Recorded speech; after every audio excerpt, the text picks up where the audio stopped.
ಕಥಾಕೀರ್ತನ ಪ್ರಾರಂಭದಲ್ಲಿ ತಾಯಿಗಿಂತ ಮಿಗಿಲಾದ ದೇವರು ಯಾರೂ ಇಲ್ಲ. ತಾಯಿ ತಾಯಿ ತಾಯಿ. ಈಗ ನಾವು ಲಕ್ಷ್ಮೀರಮಣ ಗೋವಿಂದ ಅನ್ನುವಾಗ ಲಕ್ಷ್ಮೀರಮಣ ಗೋವಿಂದ ಅಂತೇವೆ, ಅಲ್ಲಿ ಲಕ್ಷ್ಮೀ ಎನ್ನುವಾಗ ತಾಯಿ. ನಿಮ್ಮ ಒಂದು ಸ್ಟೈಲು ಗುರುರಾಜುಲು ನಾಯ್ಡು ಅವರ ಸ್ಟೈಲ್ ಒಂದೇ ಸ್ಟೈಲು. Okay okay. ಅಂಬೇಡ್ಕರ ಶುಭ ಚರಿತನ ಸಿರಿ ಚರಣಕ್ಕೆ ನಮಿಸುವೆ, ನಿರುತ ಮುದದಿ ಹರಸೋ ಎನ್ನುತ್ತ ಮರದೇ ಸ್ಮರಿಸುತ್ತ ಪಾಡುವೆ, ಅಂಬೇಡ್ಕರ ಶುಭ ಚರಿತನ ಅಂದೆ. ಪೇಟ ಇಲ್ಲದೆ ಹರಿಕತೆ ಮಾಡಂಗಿರಲಿಲ್ಲ. ಅವ್ರು ಪೇಟ ಕಟ್ಕೊಂಡು ನಿಂತ್ಕೊಂಡ್ರೆ ಸಾಕ್ಷಾತ್ ಸ್ವಾಮಿ ವಿವೇಕಾನಂದರ ಕಂಡ ಕಾಣ್ತಿದ್ರು ಯಾರು ನಮ್ಮ ಗುರುಗಳು. ಅದನ್ನೇ ನಮಗೂ ಕಲಿಸಿದ್ರು.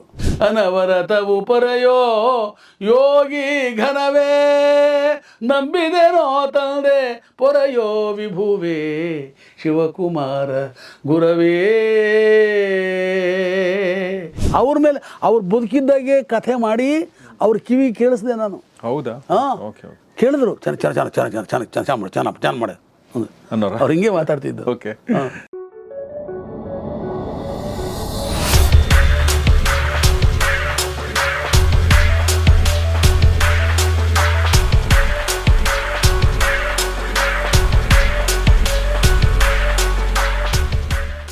ಸರಿ, ಯಾವೊಂದು ಹಾಡಿನ ಮೂಲಕ ಮತ್ತೆ ನಾವು ಈ ಸಂದರ್ಶನ ಮುಂದುವರ್ಸೋಣ ಸರ್? ಆ ರಂಗಗೀತೆ ಇರ್ಬೋದು ಅಥವಾ ಹರಿಕತೆ ಇರ್ಬೋದು, ಯಾವುದು ಒಂದು? ಸರ್, ಈಗ ಹರಿಕತೆಗೆ ಬರೋಣ ಸರ್.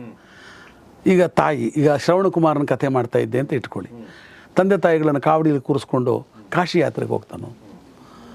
ವೃದ್ಧ ತಂದೆ ತಾಯಿಗಳು, ಕಣ್ಣಿಲ್ಲ ಅವರಿಗೆ. ಅವಾಗೊಂದು ಹಾಡಿತ್ತು, ಜನನಿ ಜನಕರ ಸೇವೆ ಜಗದಂಬೆ ಸೇವೆ, ಜನನಿ ಜನಕರ ಚರಣ ಸೇವೆಗೈವನೆ ಜಾಣ, ಜನನಿ ಜನಕರ ಸೇವೆ ಜನ್ಮಾಂತರದ ಗೈದ ಪುಣ್ಯದಿಂದಲ್ಲದೆ, ಪುಣ್ಯಹೀನಗೆ ಮಾತೃ ಸೇವೆ ದೊರಕುವುದೇ, ನವನಿಧಿಯು ಮನೆಯೊಳಿರೆ ಅವರಿವರ ಬೇಡುವರೆ, ಭವನ ಭವನಕ್ಕೆ ಪೋಪ ಅಧಮರುಂಟೇ, ಸುರಧೇನುವನು ಪೋಲ್ವ ಗೋವು ಮತ್ತೊಂದಿಹುದೇ, ಸುರತರುವಿನಲ್ತಿರುವ ಮರವು ಬೇರಿಹುದೇ, ಧರೆಯೊಳಗೆ ಗಂಗೆಯಲ್ತಗ ನದಿಯು ಬೇರಿಹುದೇ, ಇಹುದೇ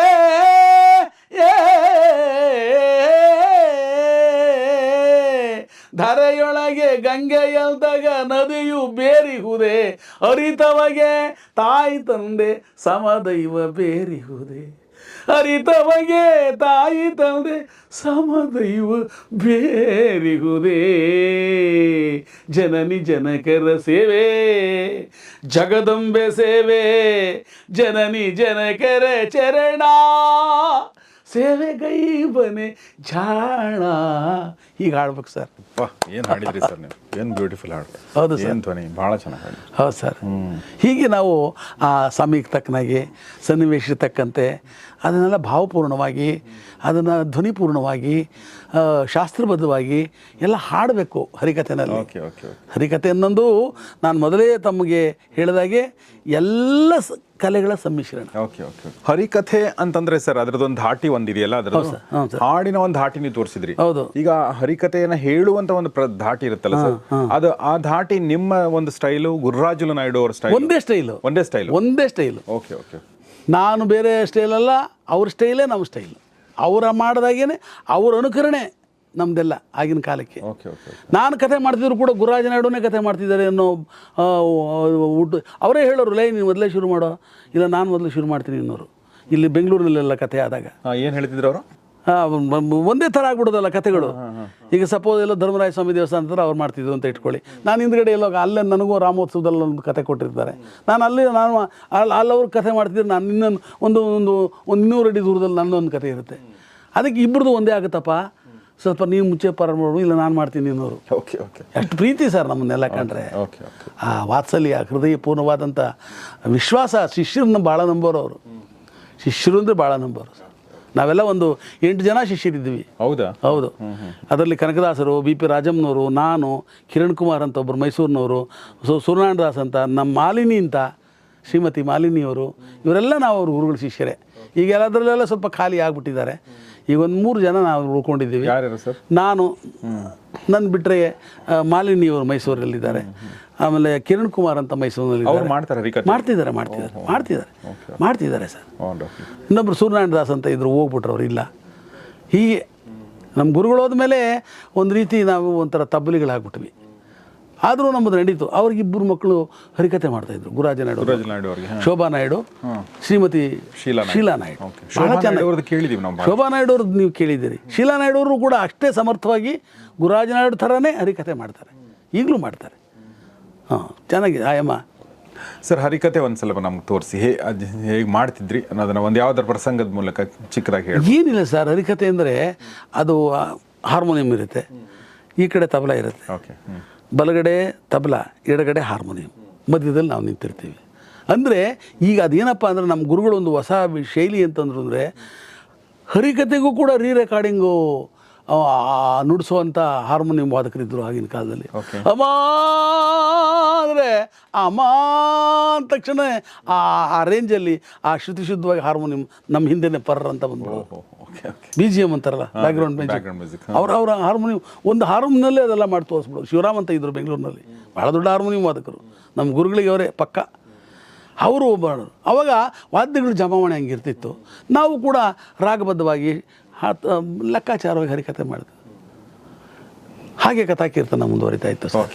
ಒಂದು ಕಥಾಕೀರ್ತನ ಯಾವುದಾದ್ರು ಒಂದು ಪ್ರಸಂಗ ಸರ್, ಹಾಡು ನೀವು ಹೇಳಿದ್ರಲ್ಲ, ಅದೇ ಥರ ಇರುತ್ತಾ? ಹಾಡುಗಳು ಬಿಟ್ಟು ಕೂಡ ಇರುತ್ತಲ್ಲ ಮಧ್ಯದಲ್ಲಿ ಮಾತುಗಳಿರುತ್ತಲ್ಲ ಸರ್, ಮಾತುಗಳಿರುತ್ತೆ. ಆ ಮಾತಿನ ಒಂದು ಪ್ರಸಂಗ ಒಂದು ಏನಾದರೂ ಹೇಳ್ಬೋದಾ ಸರ್? ಕಥಾಕೀರ್ತನ ಪ್ರಾರಂಭದಲ್ಲಿ ತಾಯಿಗಿಂತ ಮಿಗಿಲಾದ ದೇವರು ಯಾರೂ ಇಲ್ಲ. ತಾಯಿ ತಾಯಿ ತಾಯಿ. ಈಗ ನಾವು ಲಕ್ಷ್ಮೀ ರಮಣ ಗೋವಿಂದ ಅನ್ನುವಾಗ ಲಕ್ಷ್ಮೀ ರಮಣ ಗೋವಿಂದ ಅಂತೇವೆ, ಅಲ್ಲಿ ಲಕ್ಷ್ಮೀ ಎನ್ನುವಾಗ ತಾಯಿ. ಹರ ನಮಃ ಪಾರ್ವತಿ ಪದೇ ಅಂತೇವೆ, ಅಲ್ಲಿ ಹರ ನಮಃ ಪಾರ್ವತಿ ಪದೇ ಅನ್ನುವಾಗ ಪಾರ್ವತಿ ತಾಯಿ. ತಾಯಿ ಮನೆಯ ಬಾಗಿಲಿಗೆ ಭಿಕ್ಷೆ ಬಂದು ಏನಂತ ಕೇಳ್ತಾನೆ, ಅಮ್ಮ ಅಮ್ಮ ಅಂತಾನೆ. ತಾಯಿ ಪಾಶ್ಚಿಮಾತ್ಯರು ಕೂಡ ಮಾತನಾಡುವಾಗ ಲೇಡೀಸ್ ಅಂಡ್ ಜೆಂಟ್ಲ್ಮನ್ ಅಂತಾರೆ. ತಾಯಿ ತಾಯಿ ಓಡಿನ ಬೀಳೆ ತಾನೋಡಿ ಬಂದತ್ತಿ ಮುದ್ದಾಡಿದವಳಾರು ತಾಯಿ. ಮೂಡಿದ ಗಾಯವ ಹೋಗಲಾಡಿಸೆ ಜೋಗುಳ ಹಾಡಿ ತೂಗಿದಳಾರು ತಾಯಿ. ತಾಯಿಗಿಂತ ಮಿಗಿಲಾದ ದೇವರು ಜಗತ್ತಿನಲ್ಲೇ ಇಲ್ಲ ರೀ, ಇಲ್ಲ. ತಾಯಿ ಹೀಗೆ. ಚೆನ್ನಾಗಿದೆ ಇದು. ಹೌದು ಸರ್. Okay okay. ಭಿಕ್ಷುಕ ಬಂದವನು ಅದೇ ನೀವು ಹೇಳಿದ್ದು ಅದೇ. ಹೌದು ಸರ್. ಅವನ ಅಮ್ಮ ಅಂತಾನೆ, ಅಪ್ಪ ಅನ್ನಲ್ಲ, ತಾಯಿ. Okay okay okay. ಹಾಗೆ ಸರ್ ಕಥಾಕೀರ್ತನ ಅಂದರೆ, ಕಥಾಕೀರ್ತಕನಿಗೆ ಸ್ವಲ್ಪ ರಂಗಭೂಮಿ ಪರಿಚಯ ಇರಬೇಕು, ನವರಸಗಳನ್ನು ಹೇಗೆ ಅಭಿವ್ಯಕ್ತಗೊಳಿಸಬೇಕು ಅನ್ನೋದ್ರ ಬಗ್ಗೆ ಅವನಿಗೆ ಸ್ವಲ್ಪ ಸಂಸ್ಕಾರ ಇರಬೇಕು, ಗೊತ್ತಿರಬೇಕು. ಆವಾಗ ರಂಗಭೂಮಿಯವನಿಗಾದ್ರೆ ಏನಾಗುತ್ತೆ ಅಂದರೆ, ಅವನು ಅಭಿನಯ ಮಾಡ್ತಾ ಇರ್ತಾನಲ್ಲ, ಅಭಿನಯ ಶೈಲಿಗಳನ್ನೆಲ್ಲ ಕಥೆಯಲ್ಲಿ ನಾವು ಅಳವಡಿಸ್ಕೊಂಡು ಹೋಗ್ಬೋದು ಸರ್. ಹೌದು ಸರ್. ಇನ್ನು ಈಗ ಹರಿಕಥೆ ಬಂದಾಗ, ಕಥಾಕೀರ್ತನದ ಬಂದಾಗ ನಿಮ್ಮ ಒಂದು ಹೊಸದಾದ ನೀವು ರಚನೆ ಮಾಡಿದ್ರಿ. ಹೌದು ಸರ್. ಓಕೆ. ಆ ರಚನೆಗಳು ಏನು ಅಂದರೆ ಜನಕಥಾ ಕೀರ್ತನ ಅಂತ. ಹೌದು ಸರ್. ಭಾಳ ಯಾಕೆಂದ್ರೆ ನಾವು ಯೂಶ್ವಲಿ ಕಥೆ ಈಗ ಇವ್ರು ಹೇಳ್ದಂಗೆ ಶ್ರವಣಕುಮಾರನ ಕಥೆ ಕೇಳ್ತೀವಿ, ರಾಮ ಲಕ್ಷ್ಮಣರ ಕಥೆ ಕೇಳ್ತೀವಿ, ಪಾಂಡವರ ಕಥೆನೂ ಕೇಳ್ಬೋದು. ನಾವು ಇವ್ರನ್ನ ಯಾರು ನೋಡಿಲ್ಲ, ಕಥೆಗಳನ್ನ ಕೇಳಿದೀವಿ. ಆದರೆ ನಾವು ನೋಡಿದಂಥ ನಮ್ಮ ಬದುಕಿನಲ್ಲಿ ಒಂದು ಪಾತ್ರವನ್ನು ವಹಿಸಿರುವಂಥ ಶಿವಕುಮಾರ ಸ್ವಾಮಿಗಳು, ಮಹಾತ್ಮ ಗಾಂಧೀಜಿಯವರು, ಬಸವಣ್ಣನವರು 12 ಪಂಪನ ಕಥೆ. ಸರ್, ಇದ್ರ ಬಗ್ಗೆ ಏನು ಹೇಳಕ್ ಇಷ್ಟಪಡ್ತೀರಿ? ಹೇಗೆ ಇದು ಶುರು ಆಯ್ತು? ಸರ್, ನಾನು 1993 ಅಂತ ಕಾಣಿಸುತ್ತೆ, ನಾನು ಇಲ್ಲಿ ಬೆಂಗಳೂರಿನಲ್ಲೇ ಕೆಲಸ ಮಾಡ್ತಾಯಿದ್ದೆ. ಆಗ ಒಂದು ಅಂಬೇಡ್ಕರ್ ಜಯಂತಿ ಬಂತು. ಓಕೆ. ಏಪ್ರಿಲ್ 14ನೇ ತಾರೀಕು. ಕನ್ನಡ ಸಂಸ್ಕೃತಿ ಇಲಾಖೆಯ ನಿರ್ದೇಶಕರು ನನ್ನ ಕರೆದು, ನೋಡಪ್ಪ, ನೀನು ಯಾವಾಗಲೂ ಬರೀ ಹರಿಕತೆಗಳನ್ನು ಮಾಡ್ತಾ ಇದೆಯಾ, ಬಾಬಾ ಸಾಹೇಬ್ ಅಂಬೇಡ್ಕರ್ ಬಗ್ಗೆ ಏನಾದ್ರು ಒಂದು ಅರ್ಧ ಗಂಟೆ ಹರಿಕತೆ ಶೈಲಿನಲ್ಲಿ ಹೇಳೋಕ್ಕಾಗತ್ತಾ ಅಂತ ಕೇಳಿದ್ರು. ಯಾರು ಸರ್ ಅವ್ರು ಕೇಳಿದವರು? ಅವರು ದೇವರಸಯ್ಯ ಅಂತ ಜಾಯಿಂಟ್ ಡೈರೆಕ್ಟರ್ ಆಗಿದ್ದರು. ಈಗ ಎಲ್ಲಿದ್ದಾರೆ ಅಂತ ಗೊತ್ತಿಲ್ಲ ನನಗೆ. ಅವ್ರು ನಾನು ನೆನೆಸ್ಕೊಳ್ಳೇಬೇಕು ಸರ್, ನೆನೆಸ್ಕೊಳ್ಳೇಬೇಕು. ಆಮೇಲೆ ವಿಠಲ್ ಮೂರ್ತಿ ಅವರು ಈಗ ಇದ್ದಾರೆ, ಅವ್ರು ಇನ್ನೂ ಇದ್ದಾರೆ ಈಗ. ಬಹಳ ದಕ್ಷ ಅಧಿಕಾರಿಗಳಾಗಿದ್ದವರು ಅವರೆಲ್ಲ. ನನ್ನ ನೋಡಪ್ಪ ಮಾಡಾಗಿದ್ದಾರೆ ನನಗೊಂದು ಯೌನಿಕಾದಲ್ಲಿ. ಆಗ ಬಸವಲಿಂಗಪ್ಪನವರು ಪರಿಸರ ಮುಖ್ಯಮಂತ್ರಿಗಳಾಗಿದ್ದರು, ಪರಿಸರ ಮಂತ್ರಿಗಳಾಗಿದ್ದರು. ಬಸವಲಿಂಗಪ್ಪ ಅವರು ಮಂತ್ರಿಗಳಾಗಿದ್ದರು. ಅವ್ರು ಬಂದು ಕೂತ್ಬಿಟ್ಟಿದ್ದಾರೆ ಕಾರ್ಯಕ್ರಮಕ್ಕೆ. ನಂದು ಅಂಬೇಡ್ಕರ್ ಕಥೆ ಅಂತ ಹೇಳಿಬಿಟ್ಟಿದ್ದಾರೆ. ನಾನೇನು ಮಾಡಿದೆ ಅವಾಗ ಅವರಿಗೆ ಶುಕ್ಲಾಂಬರಧರಂ ವಿಷ್ಣು ಶಶಿವರ್ಣಂ ಅವೆಲ್ಲ ಆಡಂಗಿಲ್ವಲ್ಲ, ಭಾಳ ಕಷ್ಟ ಅಲ್ಲ ಅವ್ರಿಗೆ. ಇವನು ನನ್ನ ನೋಡಿದ್ರು, ನಾನು ಪೇಟ ಗಿಟ ಕಟ್ಕೊಂಡು ಹರಿಕತೆ ಪೇಟ ಕಟ್ಟಬೇಕಲ್ಲ ನಾವು ಹರಿಕತೆ ಮಾಡುವಾಗ. ಅದು ನಮ್ಮ ಗುರುಗಳ ಆಶೀರ್ವಾದ. ಅದು ಪೇಟ ಇಲ್ಲದೆ ಹರಿಕತೆ ಮಾಡೋಂಗಿರಲಿಲ್ಲ.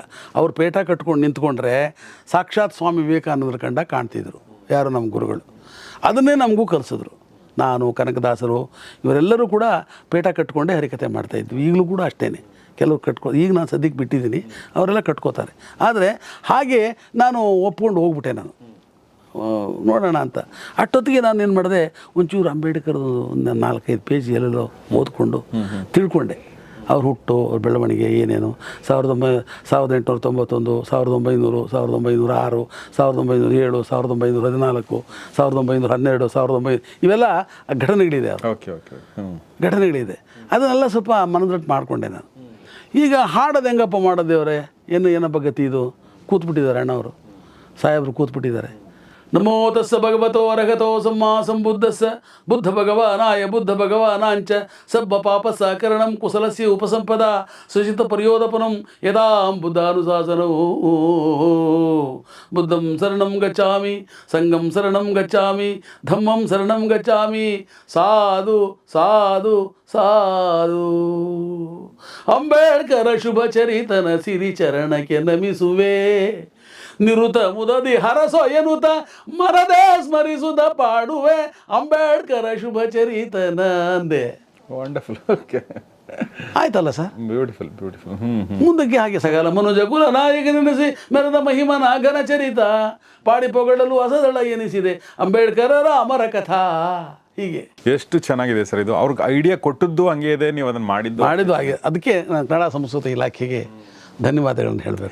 ಹೇಗೆ ಸಿಕ್ತು ಸರ್ ನಿಮಗೆ ಅಲ್ಲಿ ಒಂದು ಅದಕ್ಕೊಂದು ಆಮೇಲೆ ಕನ್ನಡ ಸಂಸ್ಕೃತಿ ಇಲಾಖೆಯವರು ನನ್ನ ಬೇರೆ ಬೇರೆ ಕಡೆ ಎಲ್ಲ ಕರ್ಕೊಂಡೋಗಿ, ಇಲ್ಲಿ ಬಾಂಬೆನಲ್ಲಿ ಕರ್ಕೊಂಡೋಗಿ ಚೈತ್ಯ ಭೂಮಿ ಇದೆಯಲ್ಲ, ಬಾಬಾ ಸಾಹೇಬ್ ಅಂಬೇಡ್ಕರ್ ಸಮಾಧಿ, ಅಲ್ಲಿ ಕಥೆ ಮಾಡಿಸಿದ್ರು. ಧಾರವಾಡದಲ್ಲಿ ಮಾಡಿಸಿದ್ರು. ಎಲ್ಲ ಕಡೆಯೂ ಕೂಡ ಕರ್ನಾಟಕ ಸರ್ಕಾರ ಮಾಡಿಸ್ತು. ಅದಕ್ಕೆ ನಾನು ಕೃತಜ್ಞನಾಗಿರಬೇಕು. ಓಕೆ, ಅಲ್ಲಿ ಮಿನಿಸ್ಟರ್ ಎಲ್ಲ ಏನೋ ಚೆನ್ನಾಗಿ ಅವ್ರು ಇಷ್ಟ. ಕೆಲವ್ರು ಕೇಳಿದ್ರು, ಕೆಲವ್ರು ಕೇಳಲಿಲ್ಲ. ಏನು ಮಾಡೋಕ್ಕಾಗತ್ತೆ? ಈಗ ಎಲ್ಲರ ಮುಂದೆನೂ ನಾವು ಅದನ್ನು ಪ್ರದರ್ಶನ ಮಾಡೋಕ್ಕೆ ಅವಕಾಶ ಸಿಗಬೇಕಲ್ಲ. ಕರೆಕ್ಟ್. ಅವ್ರಿಗೆ ಪುರ್ಸೊತ್ತಿರ್ಬೇಕಲ್ಲ. ಕರೆಕ್ಟ್.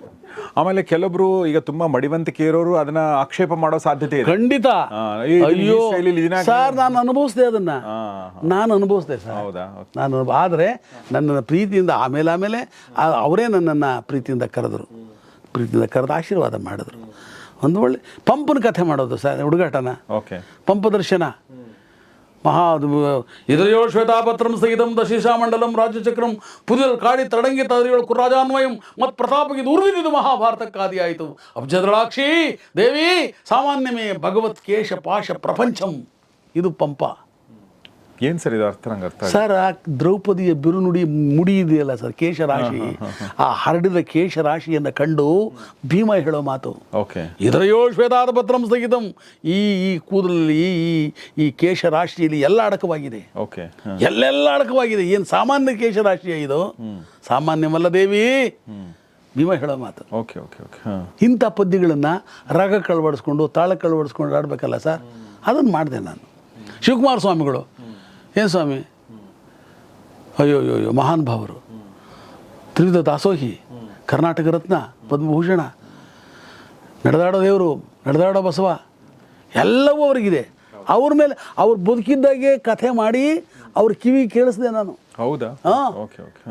ಕೇಳಿದ್ರು, ಚೆನ್ನಾಗಿ ಮಾಡೆ ಅವ್ರು ಹಿಂಗೆ ಮಾತಾಡ್ತಿದ್ದು. ಹೀಗೆ ಮಾತಾಡ್ತಿದ್ದು, ಚೆನ್ನಾಗಿ ಮಾಡೆ. ಸಾಕಲ್ಲ ಸರ್ ಅದು? ಅಷ್ಟೇ ಸಾಕು. ಅದಕ್ಕಿನ್ನೇನು ಸರ್ ಬೇಕು? ಹಾಂ, ಓಕೆ, ಅದನ್ನೊಂದು ಸ್ವಲ್ಪ ಹೇಳಿ ಸರ್. ಸರ್ ಏನಿಲ್ಲ ಸರ್, ಅದರ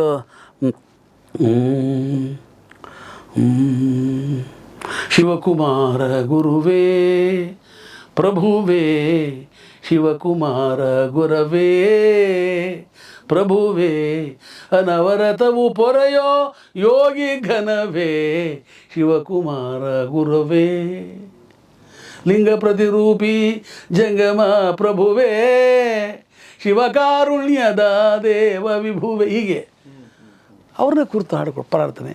ಅವ್ರ ಹುಟ್ಟು, ಅವ್ರ ಬೆಳವಣಿಗೆ, ಮಾಗಡಿ ತಾಲೂಕು ವೀರಾಪುರ ಜನ್ಮಸ್ಥಳ, ಅವರು ಶಿಕ್ಷಣ ತುಮಕೂರಿನಲ್ಲಿ ಓದಿದ್ದು, ಸೆಂಟ್ರಲ್ ಕಾಲೇಜಿನಲ್ಲಿ ಓದಿದ್ದು, ಅವ್ರು ಸ್ವಾಮಿಗಳಾಗಿದ್ದು, ಅಡವಿ ಸ್ವಾಮಿಗಳವ್ರು ದೀಕ್ಷೆ ಕೊಟ್ಟಿದ್ದು, ಅಲ್ಲಿ ಬಂದು ಮಠ ಕಟ್ಟಿದ್ದು. ಸರ್ ಇನ್ನೂ ಸ್ವಲ್ಪ ಹಾಡಿ ಸರ್, ನಂಗೆ ಕೇಳ್ಬೇಕಂತ. ಶಿವಕುಮಾರ ಗುರವೇ ಪ್ರಭುವೇ ಅನವರತವು ಪೊರೆಯೋ ಯೋಗಿ ಘನವೇ ಶಿವಕುಮಾರ ಪ್ರಭುವೇ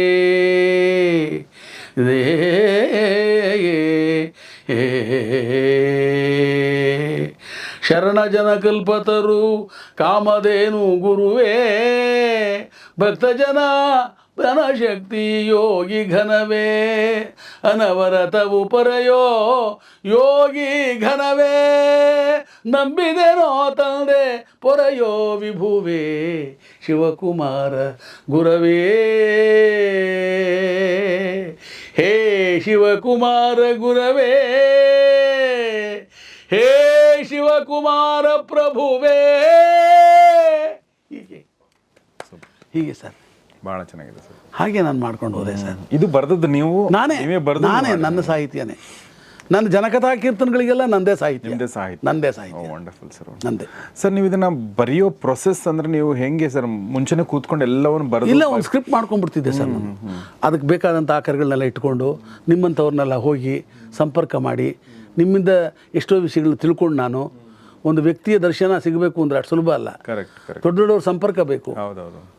ಈಗ ಶ್ರೀಮಠದಲ್ಲೇ ಎಚ್ ವಿ ವೀರಭದ್ರಯ್ಯ ಅಂತ ಹೇಳಿ ದೊಡ್ಡ ವಿದ್ವಾಂಸರು ಅವರು. ಅವ್ರು ಈಗಲೂ ಇದ್ದಾರೆ, ವಯಸ್ಸಾಗೋಗಿದೆ. ಯಾವಾಗಲೂ ಬುದ್ಧಿಯವರ ಸನಿಹದಲ್ಲೇ ಬದುಕಿದಂಥ ಮಹಾಚೇತನ ಅದು. ಏನು ಸರ್ ಅವ್ರ ಹೆಸರು? ಎಚ್ ವಿ ವೀರಭದ್ರಯ್ಯ ಅಂತ. ಎಚ್ ವಿ ಅಂತ ಜನಪದ ಜಂಗಮ. ಹೌದಾ? ಇಡೀ ಜಾನಪದ ಸಾಹಿತ್ಯನೇ ಬಾಯ್ನಲ್ಲಿತ್ತು, ಈಗಲೂ ಇದೆ. ದೊಡ್ಡ ವಿದ್ವಾಂಸರು. ಅವರಿಗೆ ಶಿವಕುಮಾರ ಸ್ವಾಮಿಗಳ ಸಾಂಗತ್ಯ ಸಿಕ್ಬಿಡ್ತು.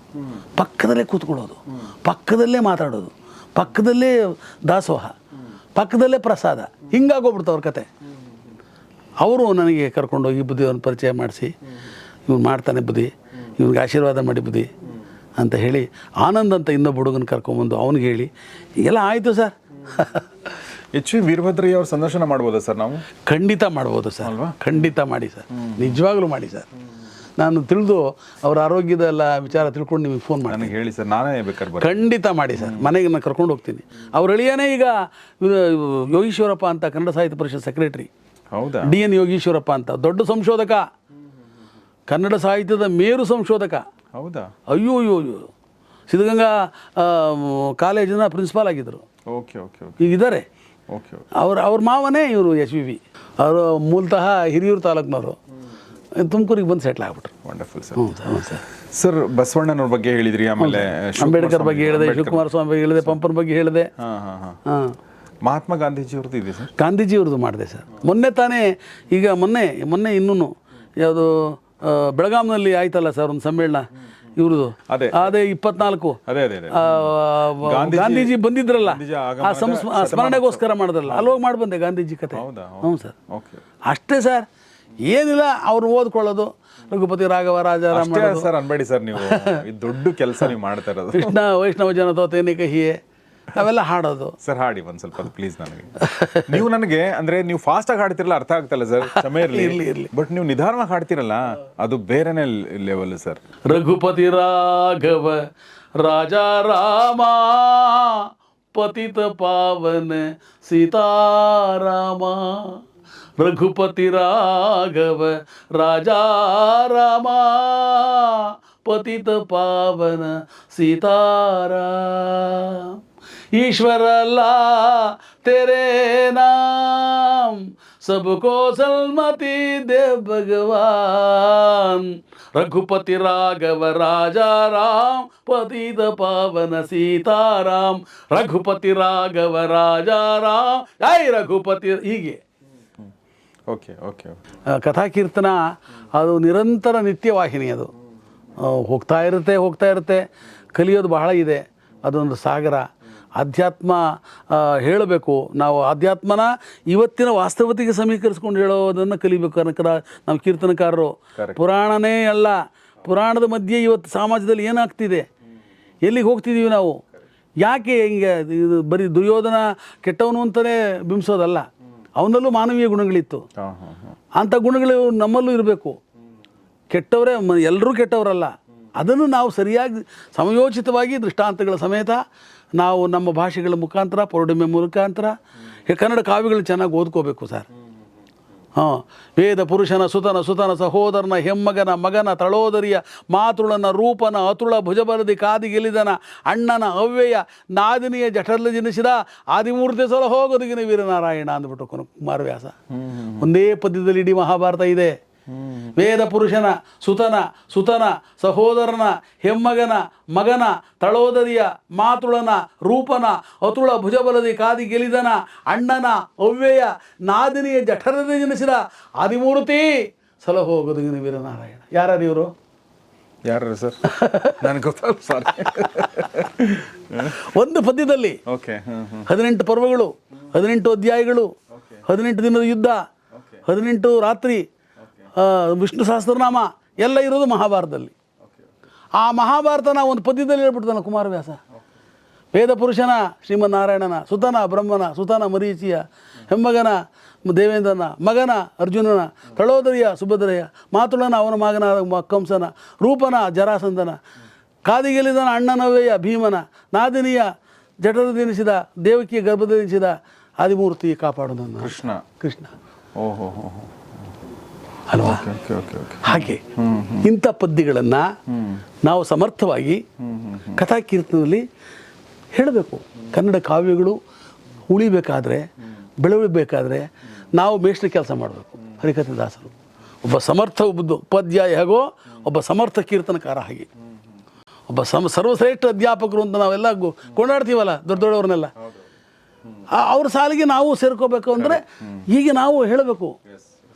ಅಲ್ಲಿ ಕ್ಲಾಸ್ ತಗೊಂತಾರೆ ಉಪಾಧ್ಯಾಯರು, ನಾವು ಜನಗಳನ್ನು ಶ್ರೋತೃಗಳನ್ನು ರಂಜಿಸ್ತೀವಿ. ರಂಜನೆ ಮೂಲಕ ಬೋಧನೆ, ಅದು ಕೀರ್ತನ ಸರ್.